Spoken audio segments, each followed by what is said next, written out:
Salut à tous, c'est Day One. Du coup, aujourd'hui, on se retrouve pour ma première vidéo où je vais parler de mes achats récents. C'est un truc que beaucoup de youtubeurs comics font. Et pour le coup, j'avais pas forcément envie de le faire avant, mais j'avoue qu'aujourd'hui, j'ai plutôt envie de le faire. Donc, c'est juste parti, hein. Comme vous pouvez le voir, mes achats sont derrière moi et en gros, mes achats, c'est à peu près la fin du mois d'août et début octobre et du coup, tout le mois de septembre. Et pour le coup, il y a pas mal de choses, mais surtout des choses intéressantes. Une fois n'est pas coutume, on va commencer à parler de la VO avec ce beau bébé qui est du coup l'Omnibus Red Lanterns. Je vais poser ça parce que sinon je vais pas y arriver. En gros, je suis un immense fan de l'univers des Green Lanterns depuis genre quelques années, mais vraiment c'est devenu genre quasiment une obsession chez moi et en vrai j'avais énormément envie de lire tout ce qui s'était fait autour des New 52 et donc en fait partie ce run Red Lantern. Il y a aussi d'autres runs. À l'époque en fait c'était sorti dans Green Lantern Saga si je me souviens bien et du coup c'était vraiment très cool. J'avais commencé à lire mais c'était pas vraiment mon truc de lire en fait plusieurs runs en même temps. Il y avait à chaque fois un numéro et c'était pas vraiment trop mon délire en fait, parce que j'avais un peu de mal à suivre, je me souvenais pas forcément des trucs, je mettais en pause ma lecture, bref, c'était pas hyper agréable. Mais là, du coup, j'ai acheté cet omnibus Red Lantern, déjà parce que il est trop beau, et parce que du coup, malheureusement, en VF, ça sortira jamais. Sachez que de toute façon, je privilégierai toujours la VF par rapport à la VO, déjà parce que c'est cool, ça permet de faire en sorte que le marché VF, il existe, et du coup, là, j'ai vraiment acheté ça parce que je suis presque sûr à 99% que Urban, malheureusement, le sortira jamais parce que ça reste un run secondaire d'un personnage secondaire. Bref, en gros, ça arrivera pas, quoi. Ça fait partie du coup des comics que j'ai lus parmi la pile qu'il y a là et c'était vraiment très bien. De manière générale, c'était un très bon run, mais je dirais surtout qu'il y avait un très bon début, une très bonne fin, il y avait des thématiques vraiment intéressantes, notamment sur la vengeance, et ça, c'était vraiment très cool. Mais en fait, il y a tout un milieu, je sais pas exactement combien de pages, qui est un peu mou. C'est pas nul, mais c'est un peu moyen. C'est-à-dire, en gros, juste avant l'arrivée de Supergirl, et en fait, quand on commence à avoir les events des lanternes de l'époque, notamment ceux autour de Relic, il me semble, en fait, ce passage-là, il est un peu moins bon. Voilà. Mais globalement, c'est très bien, et surtout, il commence extrêmement bien en posant des bases énormes, et il finit extrêmement bien. De manière générale, de toute façon, je vais sortir une vidéo dessus, elle est déjà prévue, elle sortira, et du coup, vous pourrez avoir un avis un peu plus complet. Et du coup, le comic suivant, c'est The Weatherman, l'intégrale. Pour le coup, je savais pas du tout ce que c'était, et en fait, j'ai appris l'existence du coup du comics, en fait, quasiment quand il est sorti en gros. Et pour le coup, ça m'intriguait un peu. C'est vrai que ça fait quelques temps que je lis quand même beaucoup d'indés, surtout au niveau des sorties chez Urban, et que j'aime en fait énormément. Il y a très peu de choses qui m'ont déçu, donc je commence en fait un peu à me laisser aller, à tenter des trucs, à me dire ouais pourquoi pas, on va pourquoi pas aller sur celui-là. Et c'est vrai que cette espèce d'intégrale là, en format souple, c'est pas forcément mon truc à la base, mais j'avoue qu'au niveau pagination et prix, c'est pas incroyable, mais c'est plutôt pas mal. Et en fait, le pitch, je l'aimais plutôt bien. Franchement, je me souviens qu'il m'avait plutôt pas mal accroché. Là, je suis en train de relire, il y a marqué Blade Runner au soleil, c'est carrément, j'ai carrément envie de lire un truc comme ça. Pour le coup, les dessins sont franchement sympas, ça a l'air bien cool, bien barré. Et en fait, je sais pas, juste l'histoire avait l'air cool, j'ai vraiment envie de le lire. J'ai pas encore trouvé l'occasion de le lire, parce qu'en fait, je l'ai acheté très récemment, hein, c'est un de mes derniers achats, je crois que je l'ai acheté hier, hein, pour rien vous cacher. Et en fait, j'avais vraiment envie de le lire. Je vais me dire, allez, pourquoi pas. Si vous l'avez lu, en fait, n'hésitez pas à me donner votre avis en commentaire. Franchement, je prends. J'ai bien envie de savoir ce que vous en avez pensé. Pour le coup, j'espère être surpris. Ensuite, comic suivant qui, lui, pour le coup, il remonte vraiment. C'est certainement mes premiers achats, en fait, de la pile. Et c'est le Godzilla de James Tocco, pardon. Et en fait, c'est sorti, du coup, il me semble que c'est aux environs du mois d'août, peut-être même au mois de juillet. Non, c'était au mois de juillet. Et en fait, pour rien vous cacher, pendant le mois de juillet, pendant le mois complet, j'ai travaillé dans une librairie. Et en fait, du coup, on l'a reçu, on l'a mis en place. Pendant genre quasiment 2 mois, il m'a fait de l'œil, j'avais vraiment envie de le lire. Déjà parce qu'en fait, j'aime particulièrement ce style de dessin. En fait, les dessins, il y en a une partie qui sont les mêmes en fait que dans le Moon Knight de Jeff Lemire, j'avais particulièrement apprécié. Et en fait, de manière générale, en fait, j'aime beaucoup Godzilla. Et c'est vrai que j'aime énormément Godzilla Minus One, j'aime énormément aussi Shin Godzilla, mais de manière générale, ça s'arrête un peu là. C'est-à-dire qu'en fait, au niveau des films, il y a 2 films que je considère comme des chefs-d'œuvre qui sont parmi mes films préférés. Mais en fait, derrière, il n'y a plus grand-chose. Et c'est vrai que j'ai vu un comics Godzilla, j'ai vu aussi le nom, il me semble que c'est La guerre de 100 ans ou la guerre. Non, c'est La guerre d'un demi-siècle. Et en fait, ça me donne carrément envie de le lire. Le style de dessin donne carrément envie de lire, c'est méga beau. Je vous afficherai des images au montage, c'est incroyable. Et en fait, rien que le titre plus ça m'a donné envie de le lire. Alors pour le coup, c'est vrai que c'était cher. Je crois que j'ai payé ça genre dans les environs de 40 balles ou 39 euros. Pour le coup, c'est vrai que c'est vraiment cher pour ce que c'est. J'espère vraiment que ce sera bien parce que bah, 40 euros, c'est pas rien. Mais pour le coup, je suis vraiment hypé de lire ça. Alors certes, je l'ai toujours pas lu parce que j'avais plein d'autres choses à lire, notamment l'espèce de pavé de Red Lantern, ce qui m'a mis 100 ans à lire. Mais franchement, je suis curieux de voir ce que ça peut donner. Et bah, pour le coup, je suis vraiment hypé. Pareil que pour The Weatherman, hein, si vous l'avez lu en commentaire, ou si même si c'était il y a longtemps, peu importe, ou si c'est récent, bah en fait, je suis chaud d'avoir votre avis. Ensuite, on passe au comic suivant, et le comic suivant, c'est l'immense Hulk de Philip Kennedy Johnson. Alors pour le coup, j'en ai parlé sur Twitter, j'ai fait une vidéo dessus, et franchement, c'est exceptionnel. Franchement, c'est probablement le meilleur comics de la liste, je dirais, enfin en tout cas de ce que j'ai lu, et le run de PKJ de manière générale, donc là c'est le tome 4, bah en fait, il est juste incroyable, c'est trop bien. Genre, comme je dis, j'ai fait une vidéo dessus, j'ai fait un thread sur Twitter si vous voulez. Je vous mettrai les liens en description si vous voulez aller voir ça pour avoir un avis plus complet, mais c'est incroyable. Il y a toute une histoire avec des monstres, tout un lore. Bruce Banner est super bien travaillé, les dessins sont incroyables. Vraiment, encore une fois, je vous afficherai des dessins en montage, mais les dessins de Nick Klein, c'est une folie. Le body horror, les transformations de Hulk, tout est incroyable. Et au niveau histoire, c'est vraiment excellent en fait. Genre, il y a un espèce de truc horrifique, un peu à la Immortal Hulk en fait, mais en même temps, pas tout à fait. C'est un peu une sorte de suite spirituelle, si on peut dire. Et franchement, j'ai adoré. J'aime énormément ce run. J'achète tous les tomes, genre Day One, justement, dès que ça sort, parce que pour le coup, je le lis direct, ça me régale. C'est clairement un des meilleurs trucs qui sort actuellement, que ce soit chez Marvel, chez DC, ou du coup en indé. Je me régale, vraiment, foncez sur ça. Si vous avez jamais lu de Hulk, c'est parfait. Si vous avez lu plein de Hulk, c'est parfait aussi. C'est vraiment un comics que je peux recommander à tout le monde. C'est encore en cours d'écriture et en cours de sortie. Ça a l'air de pas du tout s'arrêter niveau qualité, au niveau de la VO, pour le peu que j'ai vu. J'ai pas vu grand chose, mais bon voilà. Franchement, je recommande très très fort. C'est peut-être le comics numéro 1 de cette liste que je vous recommande le plus. Ensuite, du coup, on a le triptyque de Moon Knight. Alors pour le coup, ça, c'est le tome 2 du coup du Moon Knight de Jed MacKay, hein, c'est la suite de la série. Ça, je l'ai acheté neuf. Et ensuite, bah, du coup, on a les phases du Chevalier de la Lune et la Cité des Morts, qui du coup, ça, c'était de l'occasion. Alors, pour parler de cela rapidement, ça, pour le coup, j'ai acheté parce que j'ai trouvé les dessins super cool. Surtout celui-là, j'ai trouvé aussi l'histoire super cool. En fait, le pitch de manière générale très cool. Et en fait, au plus le temps passe, au plus je deviens fan de Moon Knight. J'adore le personnage. C'est vraiment en train de devenir un de mes personnages préférés chez Marvel. Et franchement, j'ai juste envie de lire des trucs qui sont cool, qui sont bien dessinés, pour me faire en fait un avis un peu plus complet sur le perso.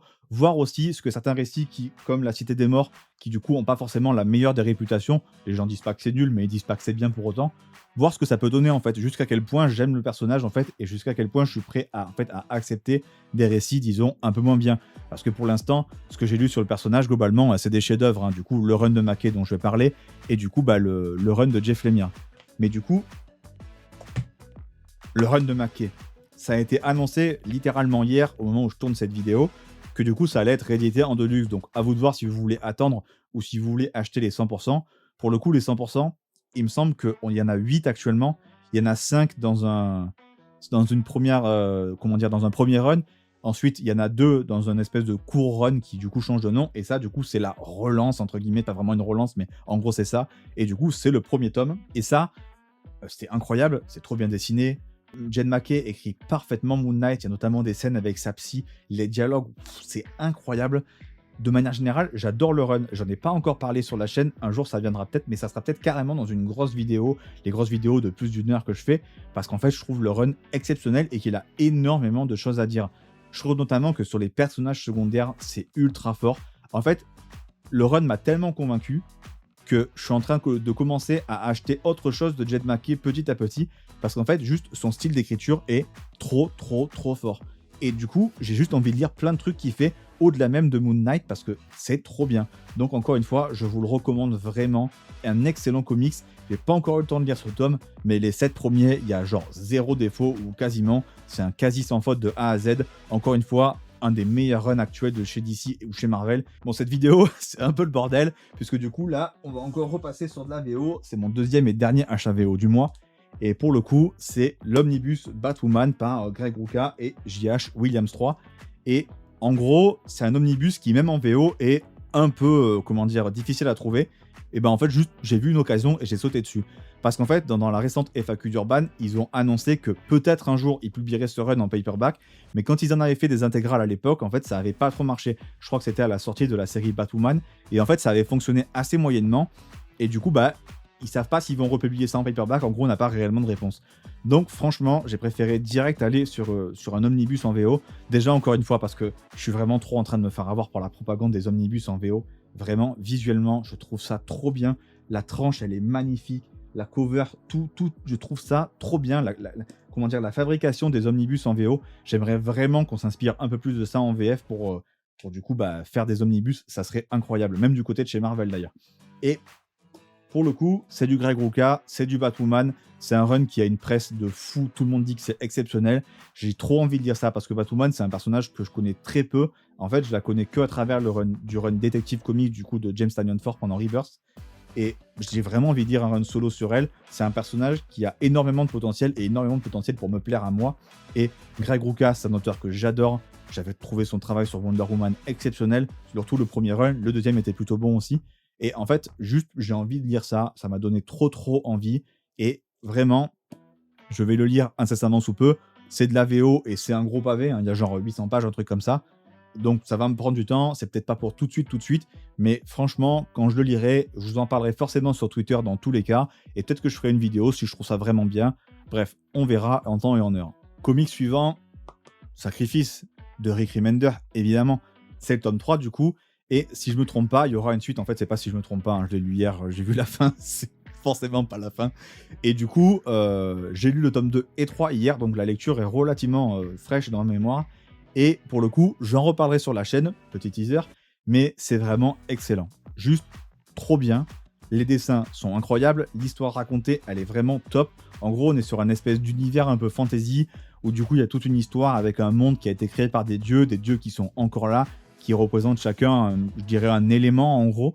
Et en fait, on est sur un monde qui ne peut pas vivre sans ces dieux, mais en même temps, vous allez vous en apercevoir, ces dieux sont horribles. Et évidemment, comme l'indique le titre, la notion de sacrifice est au cœur du run. Parce qu'en gros, chaque famille va devoir envoyer en fait un enfant qu'ils ont en gros élevé pour être sacrifié, si on peut dire. Et du coup, ce sacrifice n'est pas un sacrifice comme on l'entend. En gros, ils sont emmenés pour vivre avec les dieux. Et grâce à cette offrande, entre guillemets, bah du coup, les dieux continuent à faire tourner le monde. Et donc, c'est comme ça que ça se passe. C'est vraiment trop bien. Le développement de l'histoire est trop cool. Il y a une grosse notion sur la vengeance et sur notamment les conséquences que ça peut avoir. Ça, j'ai vraiment trouvé ça très bien. Visuellement, ça tabasse. C'est un style un peu particulier, pour être honnête. Il y a un côté, je sais pas comment expliquer, mais un côté un peu dur, mais en même temps très émouvant. Je trouve que les émotions des personnages sont très bien retranscrites. Il y a des personnages extrêmement touchants là-dedans. Et en fait, de manière générale, je suis en train de plus en plus apprécier le style d'écriture de Rick Remender. Et ce sacrifice vraiment est en train de me prouver que c'est un auteur qui me plaît. Et il faut vraiment, par exemple, que je termine Black Science, que j'avais commencé, j'avais adoré aussi. Bref, pareil, ça je vous le recommande très fortement. C'est dans le grand format urban, hein, voilà, moi j'adore. C'est peut-être pas forcément le cas de tout le monde, mais pour le coup, c'est un comics que j'aime énormément. Donc, encore une fois, un très gros conseil. Il y a quasiment que des bons trucs de toute façon que j'ai acheté ce mois-ci, que j'ai lu. Ça, c'est vraiment bien. Encore un nouveau comics indé. C'est assez rare pour le coup, mais comme je vous ai dit, ça s'est pas forcément ressenti sur la chaîne, mais en fait, je lis de plus en plus de comics indés, donc bah, ça va arriver, hein, pareil pour les BD et les mangas, d'ailleurs j'en avais parlé, mais ça arrivera aussi, peut-être plus tôt que vous le pensez. Et du coup, ce comics, c'est Les Sœurs Seasons, encore une fois, de Rick Remender. Pareil, Rick Remender, je commence de plus en plus à apprécier son écriture, comme je vous ai dit, donc j'avais vraiment envie de lire ça, parce que pour le coup, ça m'intriguait beaucoup. Je trouve les dessins un peu particuliers, pour être honnête, mais ça fait partie des trucs qui m'ont dit « Ok, peut-être que je vais me pencher dessus ». En gros, en fait, on va suivre l'histoire de 4 sœurs, et ces 4 sœurs, en fait, elles sont complètement différentes les unes des autres, chacune a un caractère vraiment particulier. On va en suivre une en particulier, du coup, qui, il me semble, c'est la plus jeune, et en fait, elles ont perdu leurs parents, et du coup, il y a une espèce de mystère qui plane autour, avec un espèce de cirque ambulant, il y a des villes qui disparaissent, il y a tout un espèce de gros mystère, c'est assez particulier, mais en même temps, c'est plein de potentiel et franchement, j'irai carrément sur la suite parce que même si j'ai pas trouvé ça parfait, loin de là, c'était vraiment bien, c'était un bon comics que je recommande, mais du coup, ça m'a donné vraiment envie d'aller voir la suite parce que c'est très bien écrit et notamment sur le mystère. En fait, j'ai vraiment envie de savoir où ça va, honnêtement. La fin du tome 1, il y a un cliffhanger de fou. Voilà pour les Sœurs Seasons. Honnêtement, je recommande. À vous de voir si le pitch vous chauffe ou pas. C'est plein de qualités. Il n'y a pas que des qualités. Je trouve les dessins sont bons, mais c'est pas trop ma came, on va dire. Encore un comics de fou. Cette fois, du coup, c'est dans la collection de DC Paperback et c'est Justice League, la saga de Red Tornado de Brad Meltzer.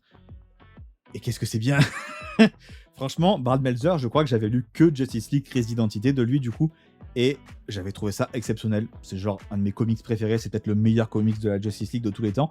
Et ça, du coup, ça se situe un peu après. Enfin, en gros, après Crise d'identité, il y a Infinite Crisis, puis il y a 52, et donc ça se passe après 52, au moment où, du coup, la Justice League va se reconstruire.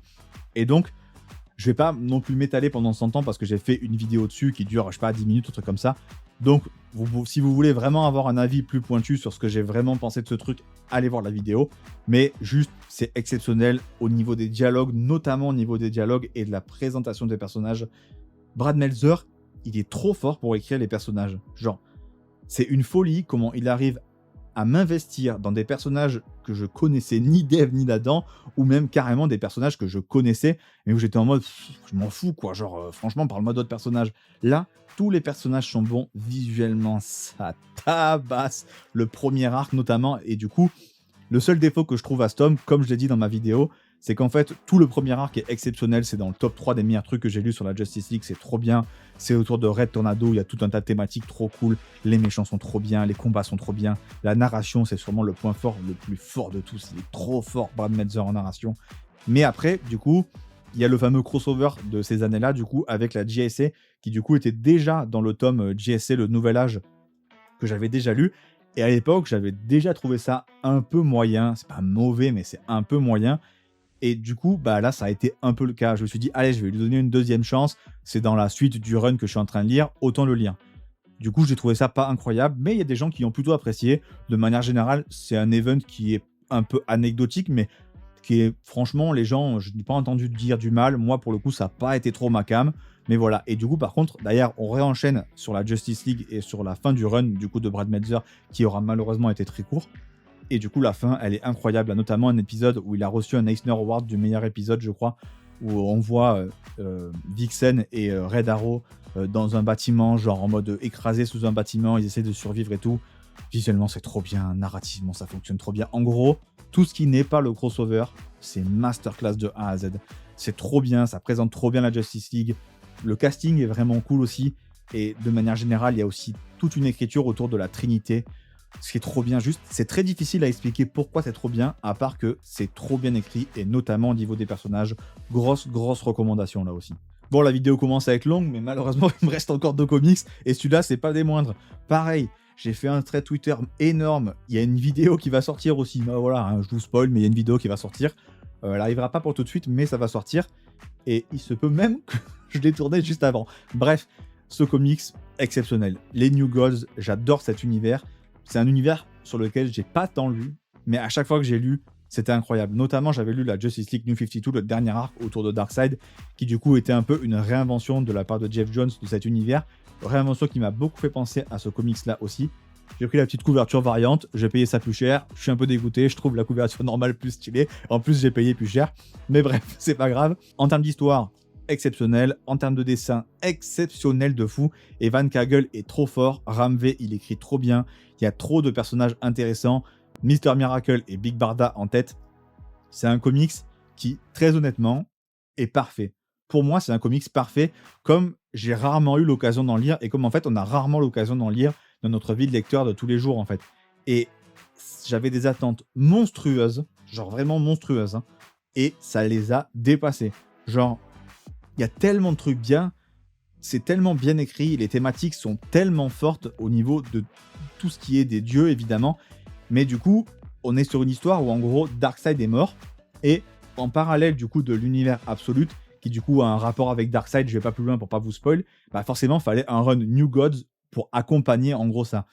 Et c'est un run qui est, genre, parfait. Et je pense que si Ram V et Van Kagel, ils continuent sur cette lancée et sur cette qualité d'écriture, je pense qu'on va avoir, genre, un chef-d'œuvre, un run, genre, chef-d'œuvre ultime. Ça va être un futur classique, j'en suis persuadé. Je le recommande vivement autant aux gens qui ont beaucoup aimé les New Gods de Kirby, par exemple, ou d'autres lectures, et qui veulent, du coup, continuer. C'est excellent. Pour les nouveaux lecteurs, je dirais que il faut que vous ayez au moins les bases des New Gods, savoir un peu qui est qui, les personnages principaux, style Darkseid, le Haut-Père, etc., Metron, Orion, Big Barda, Mister Miracle. Si vous connaissez vaguement les personnages, du moins d'existence, en gros, que vous connaissez leur existence, vous allez vous en sortir. Par contre, si vous les connaissez vraiment pas, genre vous avez 0-0 en New Gods, ça sera peut-être un peu compliqué. Je dirais que il faudrait un peu vous renseigner avant d'aller dessus, mais une fois que vous avez genre le minimum du renseignement, genre une fois que vous connaissez 1% de l'univers, foncez dessus, c'est exceptionnel. Il y a des dessins de fou, des combats de fou, il y a toute une histoire avec des prémonitions, des prédictions et tout, c'est trop bien. Quelle frappe! Franchement, tout à l'heure j'ai dit que c'était le Hulk de PKJ que je vous recommandais le plus de toute cette vidéo. C'est celui-là, hein. Je me suis trompé. C'est la première fois que je tourne une vidéo en facecam sans script, donc parfois je vais forcément dire des trucs et ça ne va pas forcément être ce que je veux dire, en tout cas genre sur le moment. Mais pour le coup, c'est vraiment ça le meilleur comics de la vidéo, c'est exceptionnel, c'est trop bien. Franchement, lisez-le, c'est trop cool. Ça y est, dernier comics de cette longue liste. Pour le coup, il y avait quand même beaucoup de temps d'achat, donc j'ai quand même acheté pas mal de choses, notamment pas mal d'occasions, etc. Mais du coup, ça c'est pareil, je l'ai acheté et lu hier, et encore une fois, petit spoiler, il y a une vidéo qui sortira dessus. Pas pour tout de suite, mais ça arrive. Parce qu'en fait, pour tout vous dire, et avant de commencer à parler de ce comics du coup qui est derrière la porte de Taignon, en fait, j'ai prévu un projet pour décembre. C'est un truc méga banal, mais je pense que ça va être pas mal. Je pense notamment que les gens qui suivent la chaîne depuis très longtemps et qui du coup ont été un peu dégoûtés, si je peux dire, c'est un bien grand mot, mais quand j'ai fait ma pause, du coup, là, je reviens avec des vidéos plus régulières et plus souvent sur des plus petites vidéos et aussi, du coup, mes gros projets, du coup, comme ma vidéo sur Venom. Au passage, je vous remercie. La vidéo fonctionne vraiment bien, en tout cas à mon échelle.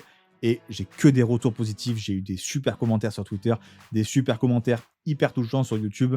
Franchement, vous m'avez vraiment fait kiffer. Je suis vraiment content que tout ce travail n'ait pas été là pour rien. Mais bref, revenons-en à ça.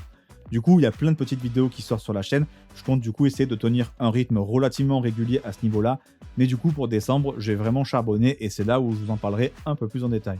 Mais du coup, derrière la porte, on est sur un comics, donc dans le grand format Urban. Et on va parler du coup d'une histoire où on va suivre une famille et notamment un petit garçon qui du coup, toutes les nuits, il y a un monstre derrière sa porte. Donc il va y avoir plein de scènes où du coup on va voir le monstre apparaître, etc. Et donc on est un peu dans le doute, est-ce que c'est vrai, est-ce que c'est pas vrai, est-ce que c'est des cauchemars? Évidemment ses parents ils croient pas, mais ses parents malheureusement ils sont dans une espèce de situation où on sent qu'ils restent ensemble un peu plus par habitude que du coup par amour, et un peu plus aussi par facilité. Et donc toutes ces embrouilles, toutes ces disputes qu'ils vont avoir comme deux personnes qui peut-être devraient plus être ensemble, du coup elles vont avoir des répercussions sur leur fils, et du coup, il y a toute une histoire autour de ce monstre, autour de ses répercussions, etc. Au niveau des dessins, c'est vraiment cool. J'ai pas vérifié, mais je me demande si c'est pas le même dessinateur que sur le Déviant. Je me trompe peut-être, mais pour le coup, d'ailleurs le Déviant au passage, hein, lisez, c'est incroyable, j'ai pas fait de vidéo dessus, mais c'est trop cool. Et c'était vraiment bien. C'était un bon comics, bien rythmé. Voilà, c'est pas exceptionnel, mais c'est une bonne histoire, honnêtement. Franchement, je le recommande à tous ceux qui aiment le style de Tignon, tous ceux qui aiment les trucs un peu horrifiques, mais pas trop. Et de manière générale, ça aborde des thèmes très cool. Ça va pas trop en profondeur, mais c'est surtout super rythmé, super rapide à lire. Franchement, c'est un comics que je recommanderais honnêtement à beaucoup de gens. Je pense que ça peut plaire à beaucoup de personnes parce que le côté horreur est pas trop poussé. Et donc, les gens qui seront un peu rebutés par l'horreur, ils le seront pas forcément ici. Franchement, c'est un bon comics, voilà. Je vais pas en dire beaucoup plus parce que j'ai pas forcément beaucoup plus de choses à dire. Voilà, c'est tout pour ma première vidéo facecam. Du coup, c'est la première fois que je tourne en facecam et du coup sans script. J'espère que ça vous aura plu, j'espère que j'ai pas trop bégayé et que j'ai pas trop dit n'importe quoi. À la prochaine du coup pour une nouvelle vidéo. Comme j'ai dit, au mois de décembre, ça va charbonner. Je suis déjà en train de préparer ma future grosse vidéo qui du coup, je vous le dis maintenant, portera sur Justice League Dark Rebirth. J'ai déjà bien commencé ma relecture, j'ai déjà pas mal de notes, donc ça avance, mais pour le coup, ça va être un peu en pause parce que pour le mois d'octobre, le mois de novembre, mais surtout le mois de décembre, j'ai prévu plein de sorties de plein de petites vidéos, plein de conseils lecture. Il y aura certainement aussi une autre vidéo achat, ou peut-être deux, je verrai en fonction. Voilà, sur ce, c'était Day One. J'espère que votre journée s'est bien passée et à la prochaine.